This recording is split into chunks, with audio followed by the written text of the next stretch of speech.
So today my message is tailor-made for all dads. Dads all across America, please, please, please listen to your moms or the moms in the family. Reason being, well, first let me start off by saying two things you should really want to do is, as dads, follow the instructions of the moms in the family and do it in a timely fashion, please. Case in point. So, our daughter Jordan goes to Catholic school. And Jordan, being that she's in Catholic school, it ends about 2 weeks, actually a week and a half earlier than public school, 2 weeks prior to summer school beginning. So every year we're kind of left trying to figure out what to do with Jordan in a 2 week span where there's no summer school and we're both working. What's a girl and what's a guy to do? So usually she'll go to her aunt's house out in Pennsylvania, right? So that was supposed to be the master plan this year. And as moms, you know that technically what you really want to do is make sure that you set all your ducks in a row and make sure that you have everything scheduled out as planned. So I said, well, I'm not going to do it this year. I'm going to have Dad take a little responsibility. Fast forward. So this is in May, around Mother's Day. I give myself a week, actually a month and a half to make sure that everything is set in stone for Jordan to be ready and packed up and ready to go to her aunt's house. So I tell Jerry, her dad, listen, what I would love for you to do this year is call your aunt, his aunt, and ask her if Jordan can stay with her and her family. He's like, yeah, I'll get it done. Yeah, I'll get it done. I was like, okay. So, of course, me being the person I am, I don't want to nag. I won't nag him. Fast forward a couple weeks now. Now we're in June. First week of June, right? And I'm in my boss's office.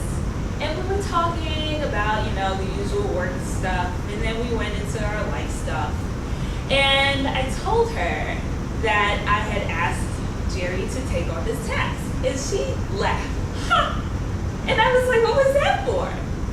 Two things you told him to do. Call and ask.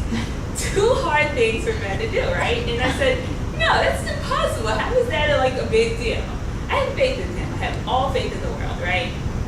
Yeah. Well, the week before Jordan's school is out, I decided to ask him, well, what's going on? Did you speak to your aunt? And he says, no, not yet. I was like, oh. So at this point, there's panic rising. And I say, well, when are you going to do it? He said, I'll do it later. I said, okay. So he did call me in the middle of the day, in the middle of my work day, mind you. And he says, well, I called my aunt and she can't do it. And I was like, oh. As I'm in front of my computer, ready to rip it apart, I decided to keep my composure. And I said, okay, guess we'll talk about this when we get home. So,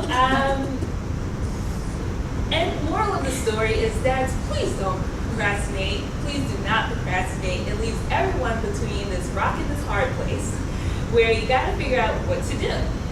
What I didn't tell you is that moms always have a plan B, C, and D when the time calls for it, right? So going back to my conversation with my boss, I said, listen, because you gave me that nugget of information, duly appreciated, can we please think about allowing me to take these days off just in case that doesn't pan out? And she said yes. So I had a plan B, as all moms usually do have. So that's a secret to you guys out there. There's always a plan B or C out. But we would really like you to help us help you, and just please follow down this really, really right path of success rather than turning yourself going into this dark, dark road of catastrophe. Thanks. Audience. Hello. Hello. That's Jordan. That's Jordan. Hello.